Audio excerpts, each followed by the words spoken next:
Hello, everybody. Welcome. Excuse me. Welcome to Immediate Immersion Live. Today, we're going to be talking about an effective CI lesson sequence so that you can maximize the time that you're spending with your students to get them to acquire the language. If you're watching this on the replay, please let us know where you're watching from. If you're watching us live, please do the same. Let us know if you are new to us by typing in hashtag newbie. And if you have seen us before, type in hashtag OG.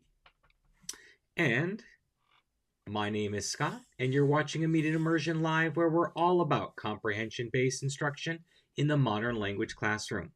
We'll get started right after this short video.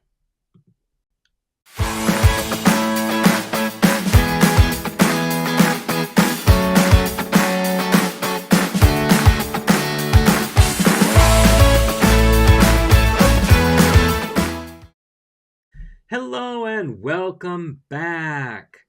So glad to have you guys with us this week. I know we're in summer and you might not want to be thinking about school, but we've got so much stuff that we can learn during the summertime to help us prepare better for next year. And one of those things is an effective lesson sequence. And so this is something that I've been perfecting and modifying years after years, and I think this is one that I've been sticking to for a while, and I think it works really, really well. In the past, I've always tried to get through a lesson in a week, but then I realized why. Why am I trying to rush my students through the lesson? And so I found that a more effective sequence would be a 2-week cycle. And so that's what I'm going to talk about here. So you can see off to the side that I've got it split off into 2 different weeks. So let's start off with week number 1. TPR is something that I started to add back into my lessons this past year. It's something I got away from in the last few years because I moved up to upper level teaching and I just kind of got away from it. And, sometimes you forget about things that worked in the past. But I brought it back with much effectiveness this year. And so I think it's really an important way to start. So by using some TPR to get some preliminary vocab out, for me, that means it's the Sweet 16. So I'm working on teaching the Sweet 16 verbs to my students, and I start that with TPR. Now, it doesn't mean I'm going to spend the whole class period on it. It doesn't mean I'm going to go through all 16 verbs. I usually introduce 3 at a time and maybe do 6 in a day. Excuse me.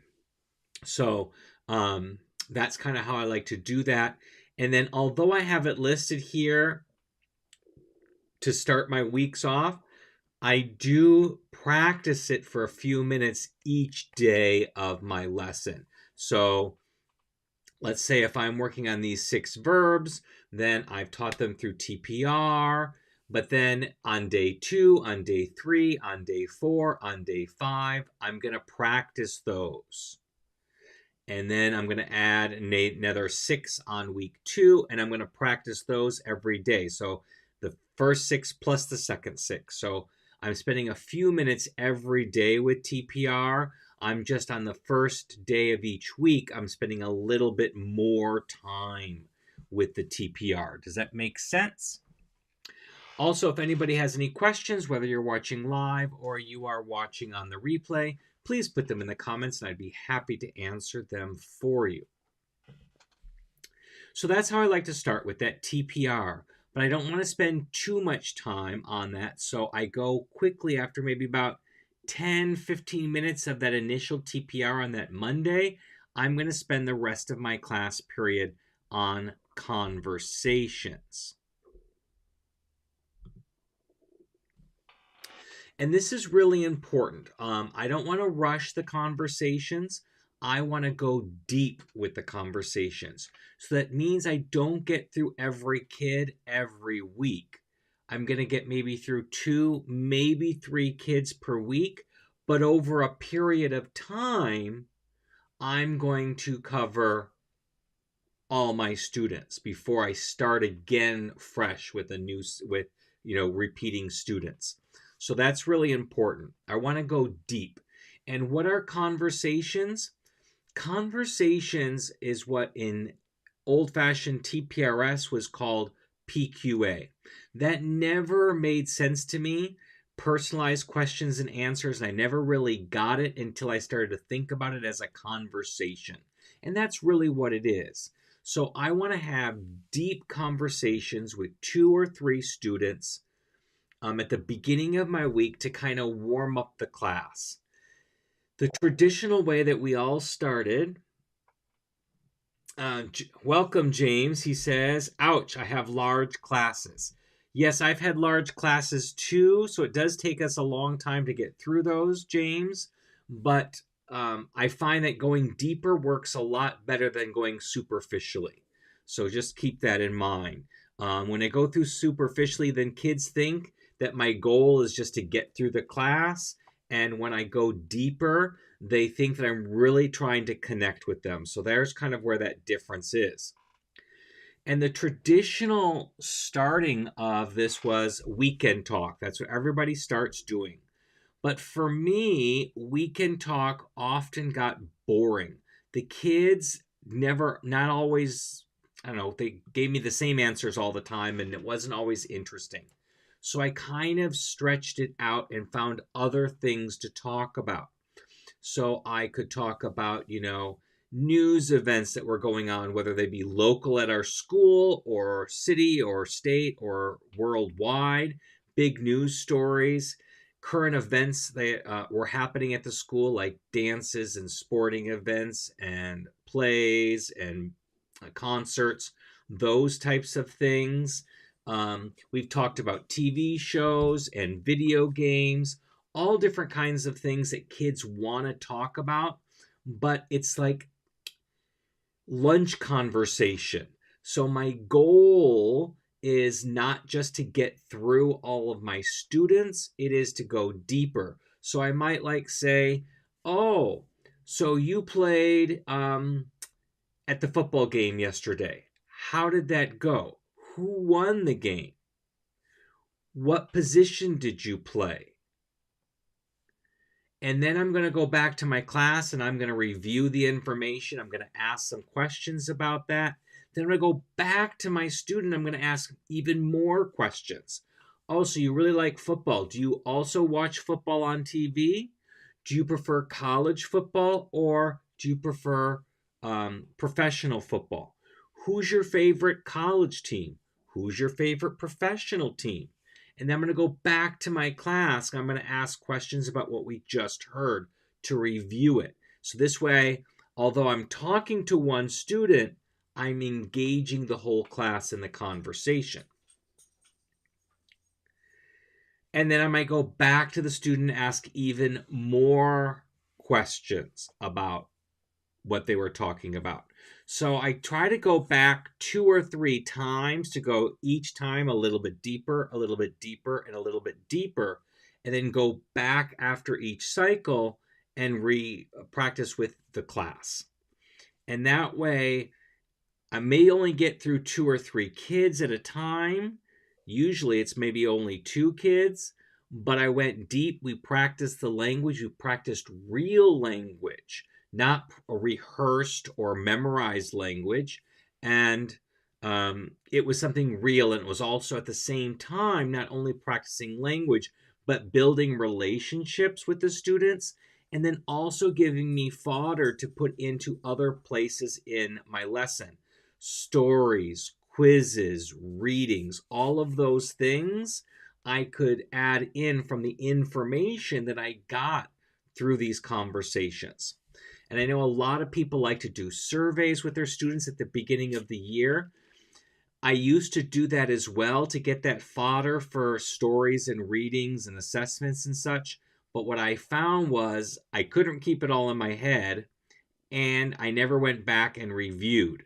So, what worked better for me was having these real conversations with students, because I'm spending the time to have these conversations. Then the information stuck in my head better, especially the more unusual, the more exaggerated information. And so that I could use that later on.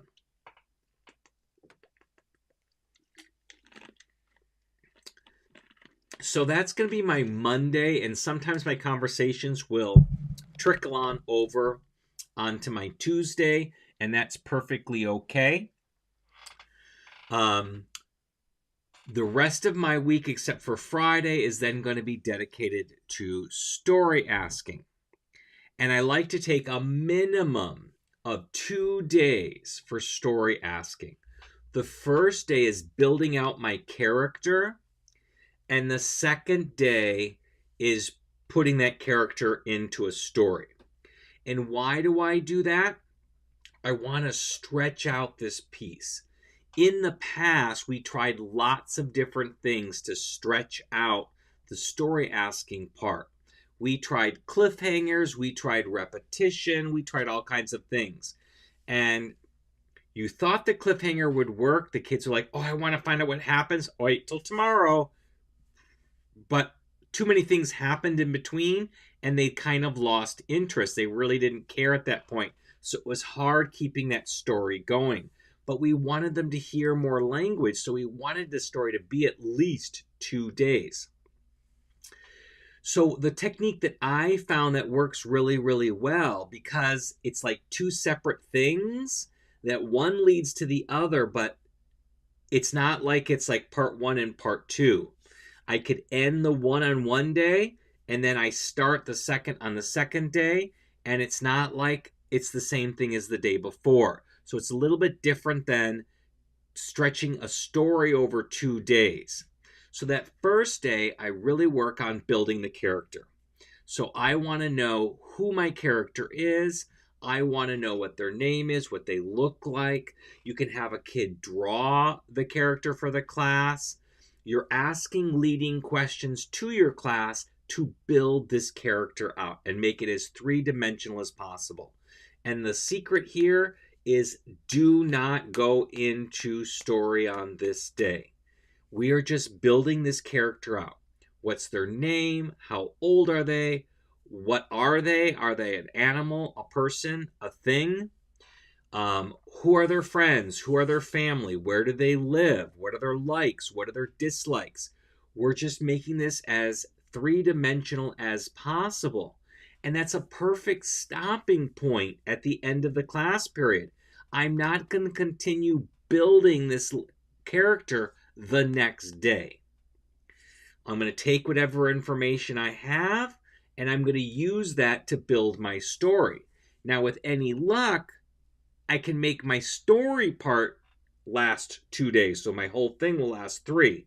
But that doesn't happen very often. It's usually just 2 parts.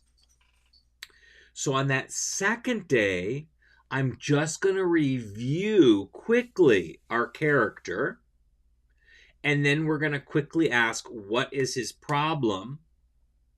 And we're going to build a story from there. So you know our simple 4-step story outline is character, problem, failure, success. So we established our character the day before. We now start the class after a quick review with giving the character a problem. Then we take them somewhere and they fail to solve their problem. And then we take them somewhere else and they solve the problem. Now, if you can develop the story even further, you might have multiple failures before you get to the success. But you don't want to get to the success too quick. You want to at least have one failure in there. Otherwise, your story ends and you don't get as much oral practice as you want. So I work that through on my second day. I'm asking these questions, usually getting all my answers from my students, so I have no idea how my story is going to turn out. All I know is that I'm going to ask these questions and the kids are going to give me the answers. Now, one of the things I like to ask about my character on the building day is, what is their emotion? Their big, overwhelming, over encompassing emotion. And then I also like to ask, what is their deepest, darkest secret? Both of those often will help lead into a story the next day. So those are my two things I like to add in. So during my story, I can ask leading questions about the problem, to ask maybe, why does the character have this overwhelming emotion? And maybe that will turn into a story. Or maybe the deepest, darkest secret that they gave me about the character gives me some interesting thing to work with. If neither of those things work out, then I just simply ask, class, what is this character's problem? And we'll take some ideas, and then we'll start to go and create our story from there. You want to bring up actors, which is really important when you're doing your stories. Bring up actors to represent the characters. Another key thing is, when you're doing stories and you have actors, when the actor is not needed on stage, have them sit down somewhere else. Sit back down in their chair. Otherwise, they can be distracting. And when you do have actors, you want to interview your actor so that we can practice the first, second, and third person. And then you want to also make your actors have dialogue together. Now, whether you feed them that dialogue and then they repeat after you, or you write it on the board and they read it, or you say it for them in a funny little voice, or in upper levels you have them come up with their own dialogue, you want to have them converse, because again, that gives the practice between first and second person. And when you review it with your class, that gives you your third person. But I also like to interview my characters. So I want to know. I'll get you 1 second, Poppy. Welcome. I want to interview them to get that more practice. So I'm going to ask them, if I already know that the character is a toaster named Oslo, I'm going to say, are you a toaster? And then I'm going to coach them to say, yes, I am a toaster. And what's your name? I'm going to coach them to say, my name is. Now, when I coach them, I want them to answer in full, complete sentences so my audience can hear how sentences are created and how the verbs work. This is not forced production, because I'm feeding them the answers.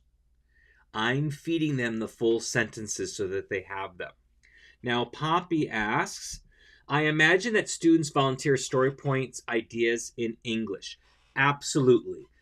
Depending on their level and their comfort level and their confidence in the language, they're going to sometimes do it in the target language, but a lot of times they're going to do it in English. And for me, that's okay. It's also a bit of an assessment. If it's a really simple answer and they're choosing to give it to me in English, that tells me either they're lacking vocabulary or they're lacking confidence. So it kind of gives me a gauge of where that student is. But yes, I do allow kids to give me story ideas in English. I know a lot of teachers don't, but I find that restricts the story and makes it less interesting because they can't say very much. So the ideas are really constrained. So very good point. Thank you, Poppy. Okay, so that gets me to through Thursday usually. So then on Friday of that first week, our main activity is a write and discuss. So I want them, we're going to review what we did that week. Now I can choose to review both the conversation, the character, and the story, or I can pick one of the three or two of the three to review depending on what my goal is for that week, what I think my students are weaker on, and the time constraints that I have.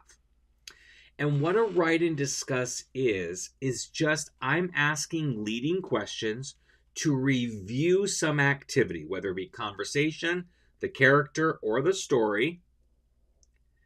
And my students are answering. And I'm writing their answers down, and then they're copying what we write down. So I tell them, don't copy anything until I put the punctuation on the sentence, because I might change the sentence a bit. And obviously, they're probably going to give it to me in the target language with errors. So I'm going to fix those errors before I write them down as well. But we're going to go through and review, and then they're going to copy. And this way, they have a written copy of what we talked about. But we're working the language. I'm asking them questions in the target language to review it, and it puts it back in their head. And it's visual because I'm writing it down. Now, I like to write it down on a Google Doc. It makes it easier for me to keep it all clean, make any changes, any adjustments as we go along. And then my kids copy it down in their notebook. But it also allows me to point out things about the language. Now, this isn't a grammar lesson or a spelling lesson, but if I see something that's an interesting spelling that I need to discuss, I'm going to discuss it and point it out. Or if there's a grammar point there, I'm just going to point it out. And over the course of the year, doing this week after week after week, they're going to hear the most important grammar points and spelling points pointed out over and over again that they're going to get stuck in their head. So it's not something I'm going to harp on and go, okay, here is the imperfect tense. Now I'm going to have a whole imperfect tense lesson. No, I'm just going to quickly explain that. Oh, that's describing in the past what happened. It's a description versus an action in the past. And I show them this is what it looks like with action. This is what's description. And it's a description here. So this is why we have it this way. And I'm done. 15 seconds and I'm done. And we'll go through whatever I want to review for the rest of the period. And that's what a write and discuss is. So again, I'm reviewing the information by asking leading questions. Here, I'm going to be more strict, Poppy, and I'm going to say that I want to have, what's my word I'm trying to say? I want my kids to answer in the target language because we have been reviewing all of this stuff. So this time it's a review. We've gone through it. We practiced it. So I want them to give me it in the target language. If they don't, then they give it to me in English. I'm going to say, give it to me in the target language.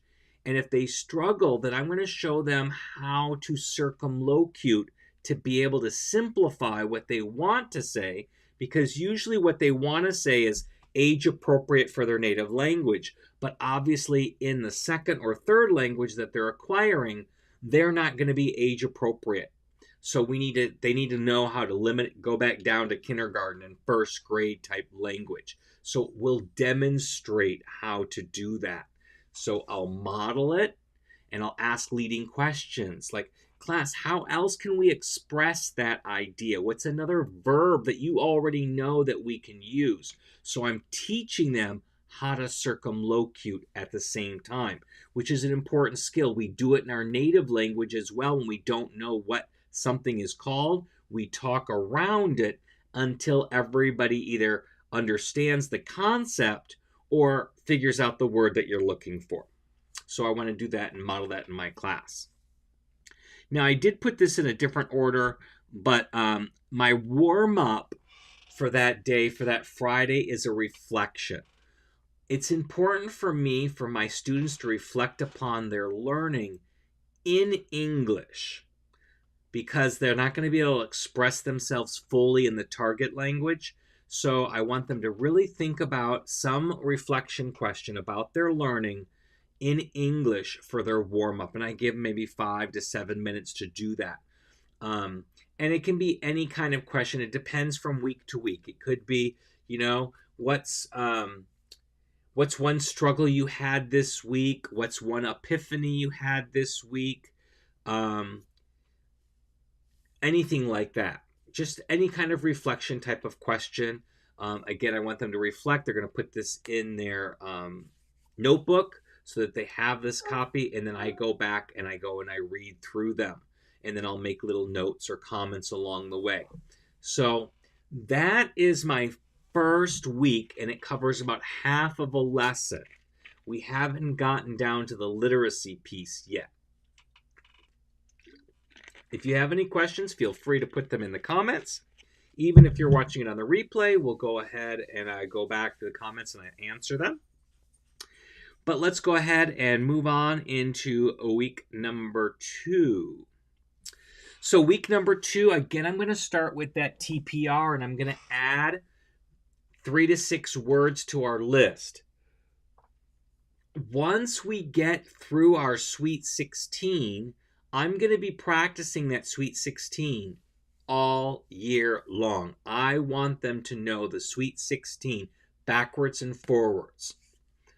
But I may also add in only 3 additional words per week that I might want them to know.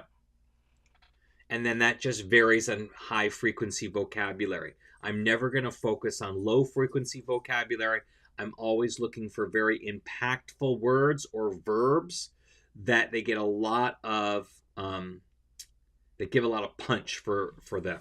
So that's what the Sweet 16 is. You get a lot of punch for those 16 verbs. They're very versatile and they can go a long way to expressing what kids need to talk about. And then additional words are the same kind of thing. I'm looking for these additional words that can pack a lot of punch in them. But again, even though I'm teaching 6 new of my Sweet 16 or 3 new words, I'm going to practice them all for just a couple of minutes every day. Just after our warm-up, just to get them started and to keep them fresh in their head, because I really, really, really want them to know these Sweet 16 verbs inside and out. We then move on to conversations. And again, it could be weekend talk. It could be current events talk. It could be, oh, look, this kid got a new haircut talk, or new shoes, or there's a new TV show out the kids are talking about, or a new video game, or there was a concert last night, or we have a dance that's coming up. We can talk about any of those things. Just think small talk. What kinds of real conversations can you have with your students?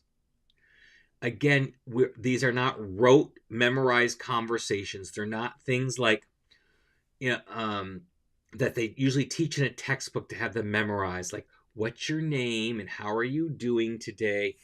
Those are not what we're focusing on. I want to go deeper. And even things like, what do you like to do outside of school? I'm going to go deeper with that. They say they play basketball. I'm going, great, you play basketball. Do you play basketball with your friends? Or do you play basketball by yourself in your, on your hoop on your garage? Or do you watch basketball too? Who's your favorite player? What's your favorite position? When did you start playing basketball? You see, I'm going deeper and deeper and deeper. Oh, you love to read? Great. What kind of books do you like to read? Do you like to read fiction or nonfiction? You like to read fiction. What kind of fiction do you like to read? When do you like to read? Do you like to read before school or after school or during lunch? Where do you like to read? Is there a particular place that you enjoy? Do you like to read outside, or is there a special chair or a couch that you read? Do you prefer to read a book or from a Kindle or electronic device? All these questions that I can ask to go deeper. And again, the goal is not to get through as many kids as possible. The goal is to go as long as you can. When then the conversation wanes, you go to the next kid. And you may only get to 2 kids in a class period, and that is okay. Over the course of the months, you'll get through all of the kids. And even if you have big classes like James has, you should be able to get through the kids in a course of a year 2 to 3 times easily. And you're spending 10 to 15 minutes per kid usually. So then that takes care of my Monday, and maybe it might stretch a tiny bit into my Tuesday. But then on Tuesday and Wednesday, we're going to be reading. What are we reading? We're going to be reading our extended reading.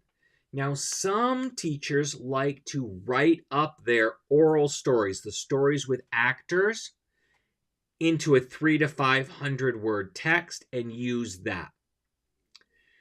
I have found in my class, even though as teachers we know that oral stories and written stories, even though they're the same story, are two different stories, kids don't see that. And so when they start to see the familiarity, they're like, we just did this yesterday. It's no. Or last week. No. So for me, I like to come up with a 300 to 500 word extended reading using the same vocabulary from the stories with actors, but in a different story. That way it's fresh, but they're now seeing it in a different context.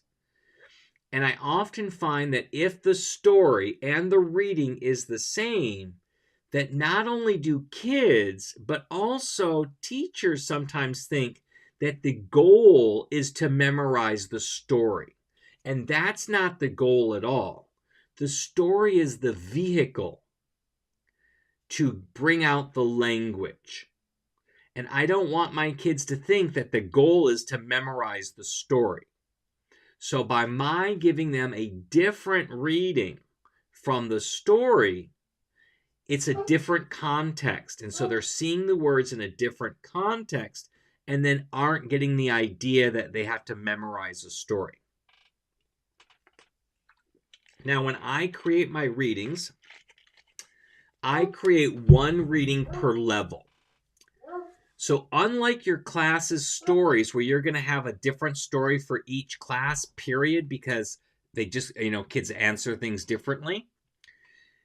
To lessen my workload, I am not going to create a different reading for every period. I'm going to create one per level. So I usually have to teach level 1, 2, and 3 every year. So I will have a level 1 reading, a level 2 reading, and a level 3 reading. What I do is I will take kids from each of those classes. So I might, let's say if I have 3 level 2 classes, I'm going to pick a couple kids from each of those classes to put in this story. So each class can see themselves represented in the single story that I'm doing. And that works well for me and works well for a lot of teachers who have even more preps than I do. Usually the lesser taught languages like French and German, Japanese, Mandarin, they have to teach 5, maybe 6 different preps. They may have, level 1, level 2, level 3, level 4, AP or IB. Some even have a 5. So they have lots of different preps that they have to do. And so this makes it a little bit easier. And then I'll mark off the kids that I counted on this week. And then next time I write a story, I will use different kids. That way, again, all my kids will get represented about 2 times per year, whether it be in a reading or in an assessment story. But I'm cycling them in to kind of get them included. But again, I'm doing it 1 per level and just taking a couple kids from each class that represents that level to put it in the story. Now, the story should be at least 300 to 500 words. They should include some dialogue, not only so, again, they can see the different persons in there, first, second, and third, but they can also see how dialogue is written in the language. In most languages, it's written differently than it is in English. And so it teaches them how to write dialogue a little bit better this way. We can expose them to how it is. And when we're reading this, again, it takes me about 2 days to get through this. I'm asking questions to repeat the language. And I'm also pointing out, again, any spelling or grammar points that I think are really important that my kids will need. So again, that will get me through Tuesday and Wednesday, usually. Now I'm going to do my write and discuss a little bit earlier. So this is going to be usually on my Thursday. I'll have my write and discuss. Because the reading, I don't want to stretch it out as much as I might stretch out a story itself. So I'm going to do my write and discuss, again, just like we did before. But now this time I've only got really two things to review, either the conversation or the reading. And usually, unless we had a really interesting conversation, I'm going to really focus on the reading. And I'm going to ask my leading questions to get our kids to review. We're reviewing in the target language. I'm writing it down, and they're copying it. And then I'm discussing any points that I want to point out. Okay, so that's the write and discuss. And then Friday of that second week, again, I'm going to have them start off with a reflection because I think that's really important about their learning. I might ask some other ideas of questions. Where do they think their strongest part of language is? Listening, reading, speaking, or writing, and explain why. What do they think their weakest one is, and explain why. What do they think they can do to improve their weakest one? Those types of questions. That's what our reflection will be. And then I like to end my cycle on a little bit of a fun activity, and that would be kindergarten day. Now, if you've never read the Read Aloud Handbook by Jim Trelews, let me get you a link here real quick. Bear with me 1 second while I look it up. I can get my computer. Read Aloud Handbook. This, if you've never read this book, it is an amazing book, and I highly recommend it. It's going to give me a very big link here from Amazon, but you can just click it from the comments. So I put it there in the comments, and you can just click it from there. He talks about the importance of reading aloud to not only students, but to children and students of all ages through college, and the miraculous transformations that happen from that. And so this kindergarten idea originally came from Susie Gross, and she gave it the name of Kindergarten Day. And coupled with that information, plus what I learned from reading Jim Trelews' book, I know it's an important thing. So I will choose a children's book, and I'll put it on a document camera so I can project it up on my board. And then I usually have kids sit on the floor, and they sometimes can bring a snack along. And then I read to them like kindergarten does. We talk about the pictures. I'll ask questions about the pictures. If the text is easy, I might read the text. If it's a little bit more complicated, I might summarize the text. If they're true beginners, like the first couple of weeks of level 1, I pick the books that I want to read, and I don't even read the text at all. I just take the time to describe the pictures. In my level 1 classes, I want to work on teaching them colors. So I have a series of 4 books that really emphasize colors. And the words are really easy, but these are my level 1 kids. They don't have any language. So my only focus is them to learn the 4 characters of these books and the Crayola 8 colors. And in these books, it's the blue turtle, the red rhinoceros, the yellow hippopotamus, and I'm missing one. Oh, and the green bear. Those are the 4. And so in every page, there's colors and these animals so that I can talk about the colors and talk about the animals. And by the end of the 4 weeks of me reading these, or 8 weeks, I read them every other week. The kids know the Crayola 8 without me actually having taught them. And then they know these 4 animals. They know what a tortuga, a rinoceronte, hippopotamo, and a oso are. And there's some other animals that get thrown in there, but those are the main characters. And so I will do this, and I'll spend all class period reading this children's book to them. And they find it enjoyable. So I try to find really engaging children's books, usually ones that the kids are familiar with in their home language, so it brings a little bit of nostalgia in. But the important thing is I'm reading to them, we're talking about it, I'm asking questions. And again, it's not the point to get to the end of the book. Sometimes I do, sometimes I don't. If I don't, then the next time we do kindergarten day, I'll finish the book. But the point is just for them to hear language in a new and interesting way. So this is my CI lesson sequence, my 2-week sequence that I like to use. Now, I'm going to tell you some ways to change it up. If you do the same thing all of the time, it gets boring for both you and your students. So you can switch things up. You can add in some games, some brain breaks to switch things up. Maybe you skip write and discuss 1 week and replace it with a game the kids can do. Or you swap out a story and you do a picture talk instead. Or a movie talk, so you swap your story part and you do a movie talk instead. And if I do a picture talk or a story or a movie talk, then my reading will be a written version of the picture talk that we did or the movie talk.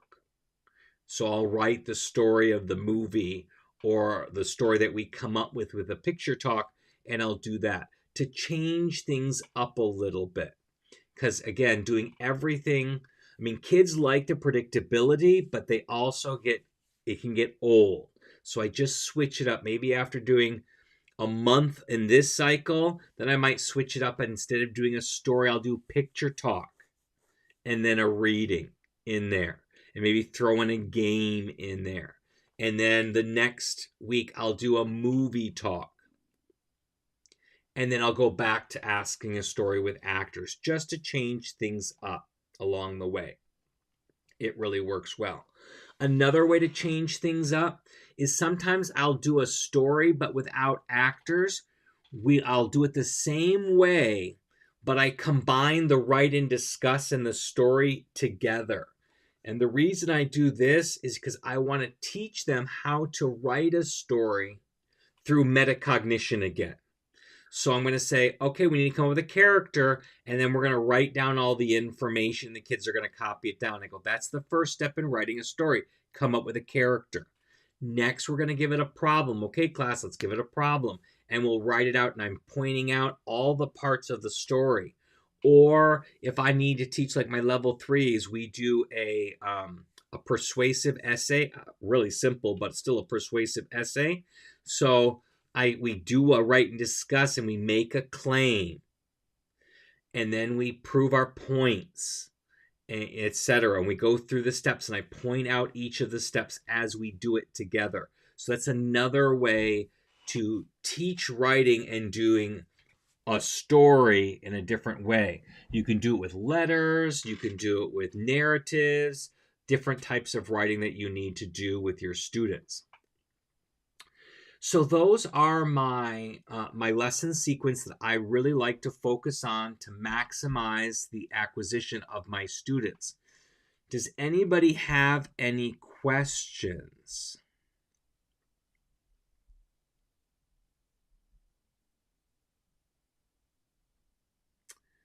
While you're thinking about that, let me talk to you about our CI summer camp that starts tomorrow. If you go to mm.us/summercamp, you can still register.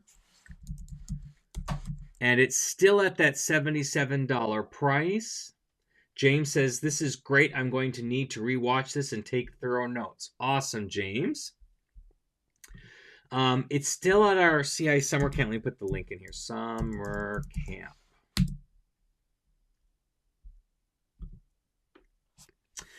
It's still at the $77 today. It is going to go up after today. So if you want to jump in on us, it's a 10-part summer webinar series that goes through everything you need to know to either refresh yourself or prepare yourself, whether you're an experienced teacher or a brand new teacher, to CI for the upcoming school year. And we start tomorrow. They are live, but also they'll also be recorded. So if you do miss them live or want to review, you can watch them as much as you'd like up through the end of August of 2024. So if that's something you're interested in, you can go to mm.us/CI Summer Camp to read more and to register. And if you found all what we talked about today useful, please like and subscribe. It really does help us out so that it gets our videos out to other teachers who might be interested in learning more about comprehension-based instruction. So again, if you have any questions, feel free to put them in the comments, either live or during the replay, and I'll be sure to answer them for you. Everybody have a great week, and I will see you next week, Monday, the same time. And we will be talking about interests. So that's what we'll be focusing on next week. I hope to see you then. Have a good week, everybody.